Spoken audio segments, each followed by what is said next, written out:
este tiempo, Señor. Permite que estas promesas que has puesto en tu palabra, Señor, sean confirmadas, puedan ser aprendidas por medio de tu palabra, Señor. Que lo que tú has puesto en este día para que podamos aprender, Señor, pueda estar entrando en nuestros corazones, en nuestras mentes, y la podamos estar llevando a que las personas puedan entender que desde mucho antes, desde el inicio del mundo, tú ya tenías programado enviar a tu Hijo a morir en la cruz por nuestros pecados, Señor, para que pudiéramos ver que en ese lugar donde debíamos estar cada uno de nosotros estaba tu Hijo amado, Señor, y murió por cada uno de nosotros. Y en este tiempo que podemos celebrar en cual nació tu Hijo, esas profecías del nacimiento del Mesías, del nacimiento del Hijo de Dios, y las podemos confirmar en la palabra, Señor. Permite que todo lo que podamos aprender, Señor, sea para tu gloria y honra, Señor, y que todo sea para que podamos estar teniendo esa relación contigo en todo momento, en el nombre de tu Hijo Jesucristo. Amén. Entonces el día de hoy vamos a estudiar el versículo de Isaías, capítulo 11, versículo 1. Isaías, capítulo 11, versículo 1. Si quieren lo podemos leer todos a una sola voz. Ese es el que vamos a estudiar hoy. Esa es la profecía, y quiero que podamos ver su cumplimiento, ¿cierto? Entonces, Isaías capítulo 11, versículo 1, si lo podemos leer todos juntos. 1, 2, 3. Saldrá una vara del tronco de Isaí, y un vástago retoñará de sus raíces, ¿cierto? Entonces, vamos a ver qué significa esa palabra saldrá, ¿cierto? Veamos que saldrá no es una palabra de casualidad, no es una palabra de que de pronto se puede brotar, de que de pronto va a dar, ¿no? Miremos cómo el Señor nos muestra esa acción soberana, esa acción de que va a pasar, saldrá, una afirmación, algo que sucederá y que es totalmente seguro, ¿cierto? Y de paso nos dice, saldrá una vara, ¿cierto? Esa vara es algo pequeño, algo sencillo, sin apariencia de grandeza. A mí me gusta mucho estudiar esto, y gracias al Señor porque nos lo permite estudiar, porque veamos cómo el Señor quiere mostrarnos que Él no vino a ser grande. Él pudo haber venido aquí a ser rey, ¿cierto? A poder haber nacido en palacio, haber tenido un ejército, para haber dicho, no, pues vengo a reinar para que la gente crea. Pero el Señor nos mostró que en medio de su humildad, en medio de su debilidad, podía ser verdaderamente grande, ¿cierto? Que podía ser reconocido, ¿cierto? Me gusta mucho lo que nos dice Isaías 10:33, volvámonos ahí un poco. Nos dice Isaías 10:33, dice: he aquí el Señor Jehová de los ejércitos desplegará el ramaje con violencia, y los árboles de gran altura serán cortados, y los altos serán humillados. Miremos cómo el Señor nos quiere mostrar que un tiempo en el cual Él estaba débil, y pronto llegaron a mostrar que las personas a su alrededor estaban grandes, estaban fuertes, porque estaban matando a Jesucristo, el Hijo de Dios. Estas personas se creían grandes, se creían fuertes, pero el Señor quiso mostrarles que con su debilidad, con su humildad, con su momento de poder ver que el Señor les había mostrado, saldrá una vara, algo débil, algo que no tiene reacción, pero que así iba a ser para poder mostrarnos que era el Hijo de Dios, ¿cierto? Vamos a continuar, dice, del tronco de Isaí. ¿Quién es Isaí? Para los que de pronto no encuentran esa relación de Isaí. Isaí era, ¿cómo se llamaba? El padre del rey David, ¿cierto? Esa es la conexión que nos habla ahí. ¿Por qué habla ahí? Porque Isaí, cuando llega el profeta Samuel, ese profeta Samuel dice, listo, vamos a ungir uno de sus hijos. Entonces Isaí le dice, bueno, listo, debe ser el más grande y el más fuerte. Entonces él le muestra a su primogénito, que era un soldado grande, que era un soldado que luchaba. Entonces Samuel lo ve, y a mí me gusta mucho porque ¿cómo sería esa relación de Samuel con Dios? Que Dios le dijo, no, porque tú no puedes ver lo exterior, debes ver el interior. Cuando lo vio dijo, no, este no es. Y continuó con todos sus hijos, porque Isaí dice que le enseñó todos sus hijos y que ninguno era. Samuel le pregunta, ¿no habrá otro? Porque pues el Señor me envió, seguro de que el Señor le envió a que iba a encontrar al que iba a morir como rey, ¿cierto? Y él le dice, pues por allá tengo a uno que está cuidando las ovejas, pero es el más pequeño, es el más débil, ese pues hasta ahorita está empezando. ¿Y qué dice Samuel? Tráiganlo, ¿cierto? Entonces, como podemos ver que aquí el Señor nos referencia a eso. Isaí es el padre de David, ese linaje real que tiene una apariencia como cortada, como acabado, sin esperanza, ¿cierto? Si ustedes pueden leer un poco sobre lo que pasó cuando reina David, reina Salomón, empiezan a reinar los hijos de Salomón y como el reino se divide, ¿cierto? Y se llega a creer que se acabó, ¿sí? Se acabó porque pues ya se dividió el reino, esto como que ya no tiene para dónde ir. Pero el Señor nos dice, yo sí tengo un propósito, y ese propósito es enviar a mi hijo del linaje de David, ¿sí? Entonces veamos cómo continúa y dice, y un vástago retoñará, ¿cierto? Dios nos dice, donde nosotros vemos a veces muerte, Él hace brotar vida, ¿sí? Yo no sé si ustedes, pues yo no soy muy de la finca, ¿cierto? Pero yo cuando estudiaba esto, me hacía una referencia, y muchas veces que vemos un árbol que ya está para caerse, y muchas personas dicen, no, córtelo porque eso ya no va a retoñar, y de un momento a otro empieza a brotar algo verde, y empieza a brotar hojitas, y me dice, oiga, pero este árbol, ¿de dónde saca esa fortaleza o eso que le está dando, ¿cierto? Desde que esté verde, hermano, nace de nuevo. Un vástago es algo que está tirado. Algo que está tirado, a veces dicen rastrojo, el rastrojo le dicen, sí. Quítese el rastrojo. Entonces uno ya lo tiene por nada acá, eso ya no, pero entonces si está verde todavía prende, debe ser un vástago. ¿Sí ven? O sea, nosotros ya lo vemos y normalmente, la verdad, si ustedes, pues yo no tanto, pero en lo que yo estudiaba, cuando usted ve el rastrojo, normalmente lo que usted quiere es retirarlo, quitarlo. Y hay muchas plantas que le llaman rastrojo, ¿cierto? Por ejemplo, vamos a decir un ejemplo, la calabaza. Señor, hay muchas plantas que les hablan rastrojo y que hay algunas fincas o algunos lugares que no lo cultivan porque son matas que se vuelven rastrojo y se extienden y se extienden y se vuelven eso. Como la auyama, ¿cierto? La calabaza o la auyama, que es lo mismo, ¿cierto? Entonces veamos cómo Él nos está diciendo aquí, un vástago retoñará, ¿cierto? Donde nosotros a veces vemos muerte, Él hace brotar vida, ¿cierto? Miremos lo que nos dice Romanos capítulo 15, versículo 12. Porque nos hace otra vez la misma referencia que a veces de pronto nosotros leemos y la pasamos sin de pronto percatarnos lo que tiene esa conexión tan importante, ¿cierto? Romanos capítulo 15, versículo 12 nos dice, y otra vez dice Isaías, ¿cierto? Estará la raíz de Isaí, el que se levantará a regir los gentiles esperarán en él. ¿Quiénes son los gentiles? Los que no creen. Nosotros, ¿cierto? Nosotros los que no somos del pueblo de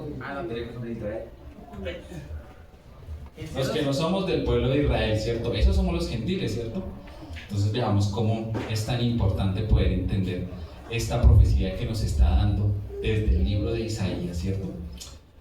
Les traigo una ilustración, ¿cierto? Hermanos, algunos árboles parecen muertos, ¿cierto? Como decíamos ahorita, durante años, ¿cierto? Pero desde la raíz vemos como de repente aparece de pronto a veces un brote verde, ¿cierto? Nadie lo espera, pero la vida está allí, escondida o oculta por ese árbol, ¿cierto?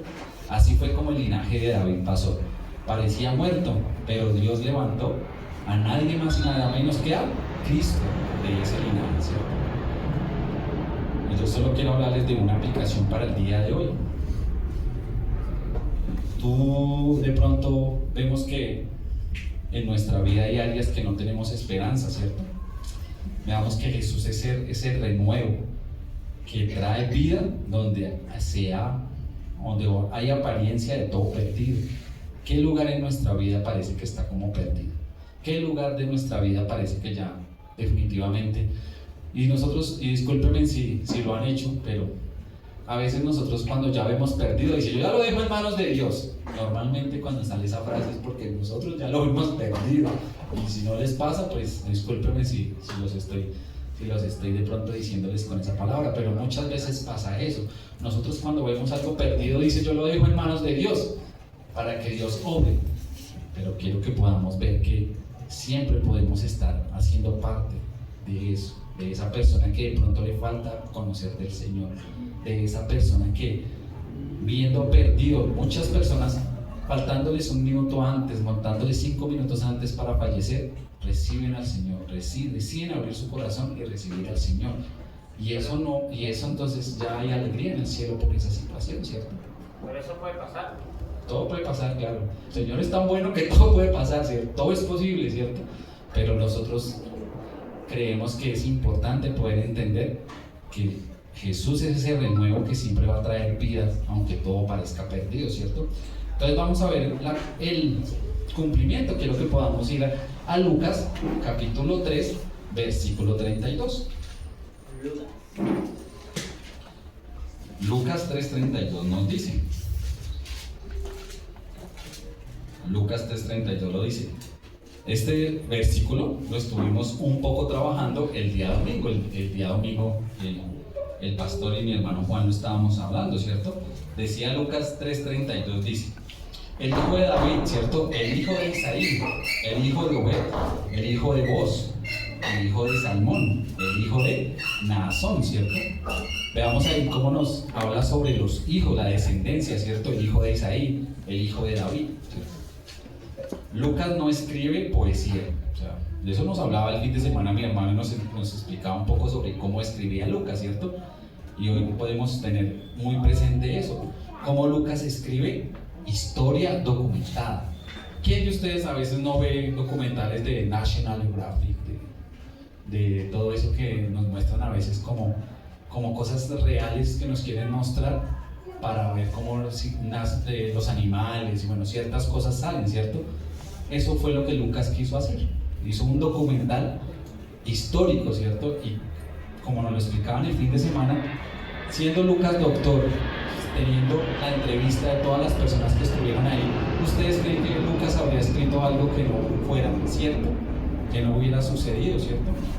Entonces por eso vemos cómo es muy importante reconocer que Jesús viene de ese linaje escogido de David, pero de ese linaje escogido según la carne, ¿cierto? Por eso quiero que podamos ver Romanos capítulo 1, versículo 13.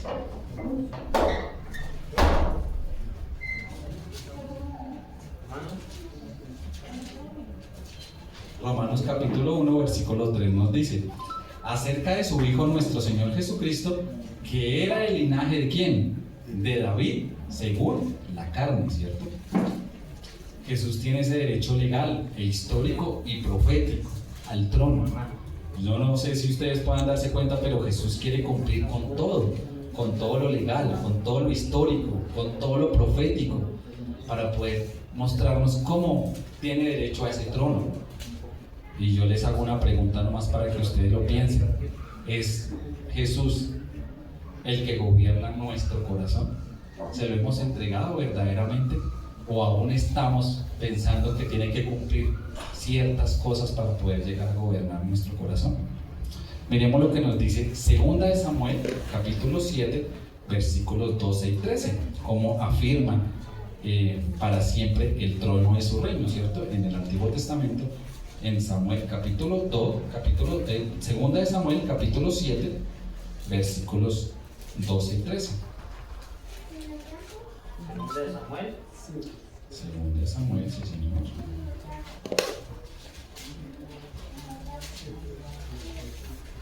Segunda de Samuel, capítulo 7, versículos 12 y 13 nos dice: y cuando tus días sean cumplidos y duermas con tus padres, yo levantaré después de ti a uno de tu linaje, el cual procederá de tus entrañas, y afirmaré su reino.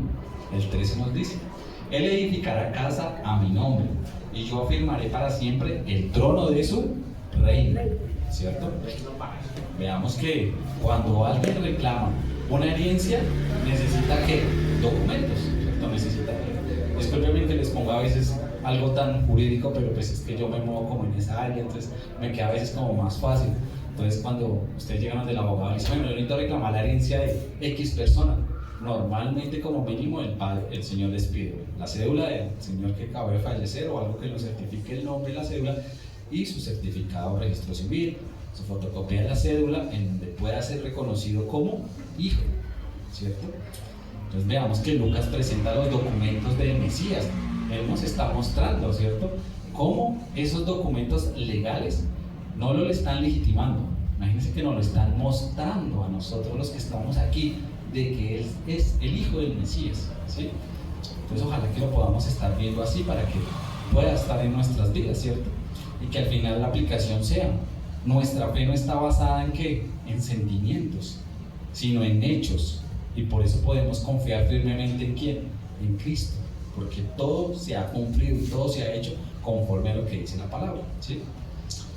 Vamos a continuar. Ya vimos Isaías, ¿cierto? Sobre la vara de Isaías, vimos su cumplimiento en Lucas. Ahora vamos a continuar con la siguiente profecía, que está en Jeremías, capítulo 23, versículo 5. Así que quiero que lo podamos leer todos juntos, por favor. Jeremías, capítulo 23,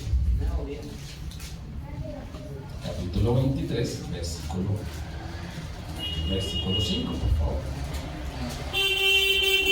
Jeremías, capítulo 23, versículo 5, si lo podemos leer todos juntos, por favor. Entonces, a la 1, a las 2 y a las 3.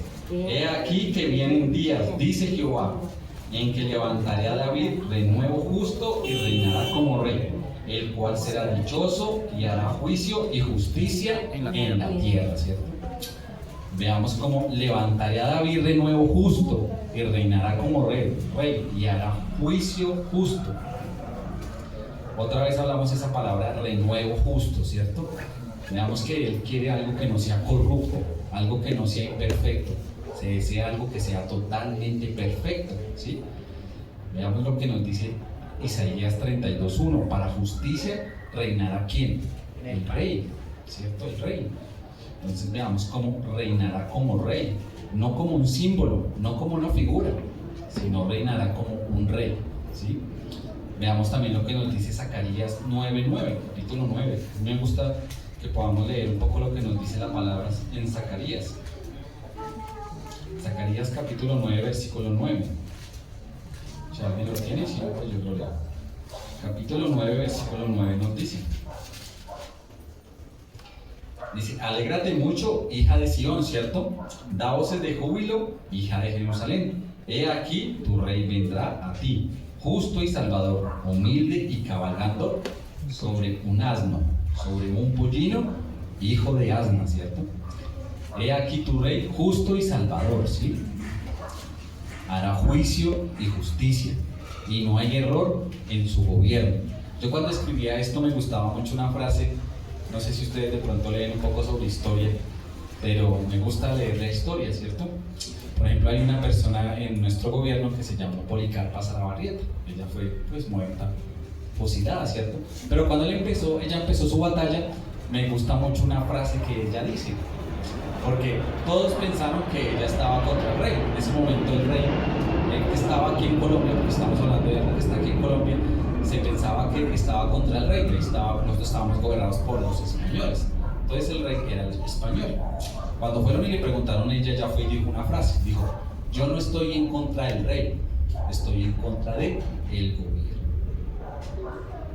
Yo, pues, ojalá que hoy podamos ver que eso es lo más importante, hará un juicio de justicia y que no hay error en su gobierno, no hay error en que el rey, el Hijo de Dios, ha venido para que nosotros podamos entregarle ese gobierno a Él.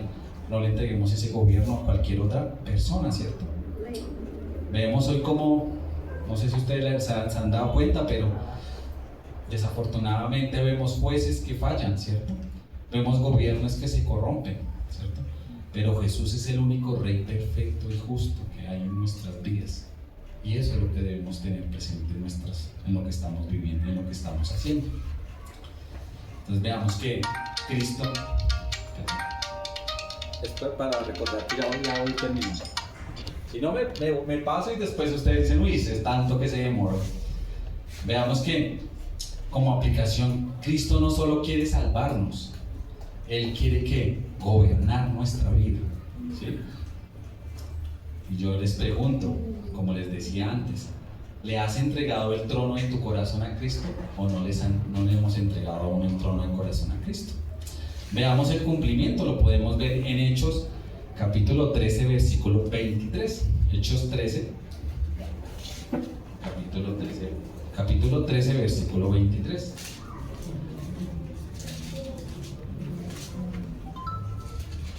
Veamos lo que nos dice. Hechos capítulo 13, versículo 23 nos dice: de la descendencia de Y conforme a la promesa, Dios levantó a Jesús por Salvador a Israel, ¿cierto? Vemos que conforme a la promesa, Dios levantó a Jesús por Salvador, ¿cierto? Miremos cómo Pablo conecta a David con la promesa de Jesús, ¿cierto? Veamos cómo todas las promesas de Dios son en Él y en Él se cumplen.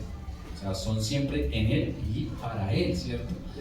Así como nos lo dice 2 Corintios 1:20, solo lo voy a... 2 Corintios 1:20 nos lo dice. 2 Corintios 1:20 nos lo dice, dice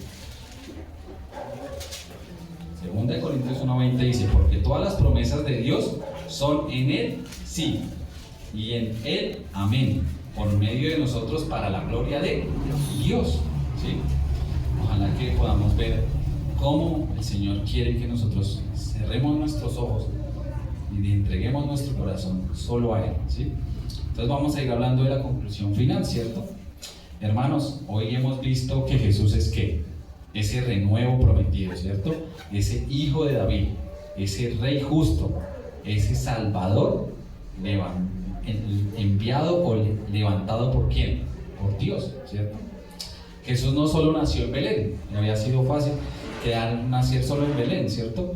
Él nació fue ¿para qué? Para poder reinar. A mí esta semana escuchaba mucho sobre, y hacían algunas preguntas. A mí me gustaría mucho hacerles preguntas porque me gustan las preguntas, pero no quiero llegar a confundirlos. Pero me gustaba mucho que estudiaban y nos preguntaban o nos estudiábamos sobre ¿Jesús estuvo en el infierno o no estuvo en el infierno? ¿Sí estuvo o no estuvo?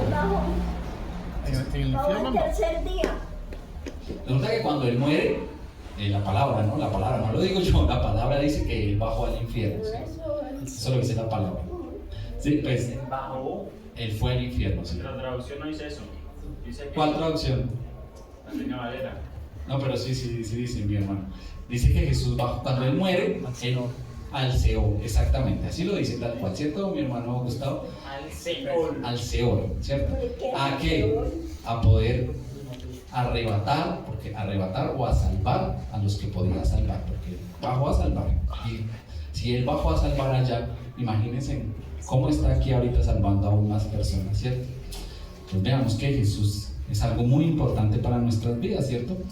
Solo como para finalizar y para que podamos terminar, como dice la palabra, podamos ir a Filipenses capítulo 2, podamos leer versículos del 9 al 11. Ya para ir finalizando, y ojalá, si tienen dudas, vayan a mi hermano Juan Pablo, si no llamamos a Argentina, y si no, ahí sí ya yo los atiendo. Ahí sí. Pero recordemos que el Señor quiere es que en este tiempo podamos entender que estamos celebrando el nacimiento de Jesús, pero Él no se quedó pequeño, Él vino con un propósito definido de morir, de entregarse a sí mismo, de entregarse por nuestros pecados, ¿cierto? Veremos lo que nos dice Filipenses capítulo 2, versículos del 9 al 11. Filipenses capítulo 2, del versículo del 9 al 11 nos dice: por lo cual Dios también se exalzó hasta lo sumo y dio un nombre que es sobre todo nombre, para que el nombre de Jesús se doble toda rodilla, de los que están en los cielos y en la tierra y debajo de la tierra, y toda lengua confiese que Jesucristo es el Señor, para gloria de Dios Padre. La pregunta de hoy no es si Jesús es rey, pues yo no les daría esa pregunta el día de hoy, pero la pregunta sí es: el rey en tu vida, ¿quién es? ¿Sí? Y pues ojalá que toda esta palabra que hemos podido atender hoy, todo lo que estamos aprendiendo de las profecías, sea para que nosotros al final podamos estar cerrando con una frase: a Él sea toda la gloria. Amén. Entonces podamos cerrar nuestros ojos, podamos terminar orando. Padre Santo, te damos gracias por este tiempo, Señor. Gracias porque podemos estudiar las profecías, Señor, que has traído en este libro tan bueno, tan agradable para nuestras vidas como es la palabra de Dios, Señor. Permite que podamos estar aprendiendo de ti por medio de tu palabra, que podamos estar viéndote como ese verdadero rey, porque la pregunta no es si tú eres rey, porque tú ya eres rey, La pregunta es, ¿qué está gobernando nuestras vidas? ¿Cuál es el rey de nuestras vidas en este momento, Señor? Permite que podamos estar reconociéndote en todo, Señor. El día de ayer me reunía con una persona que decía he pecado, y ese pecado lo único que hacía era alejarlo de ti, Señor. Pero podíamos orar y decirte a ti, Señor, que pudieras estar viniendo a gobernar esa vida, a darle perdón, porque tú eres un Dios misericordioso, Señor.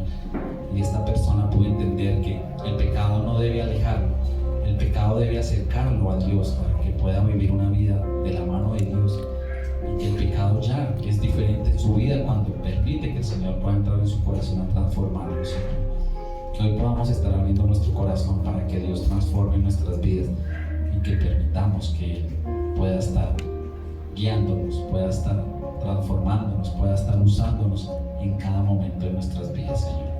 Gracias por este tiempo, gracias por estar aprendiendo de tu palabra, gracias por la palabra que has traído el día de hoy para cada uno de nosotros, y que todo siempre sea para tu gloria y honra, en el nombre de tu Hijo Jesucristo. Amén. Amén.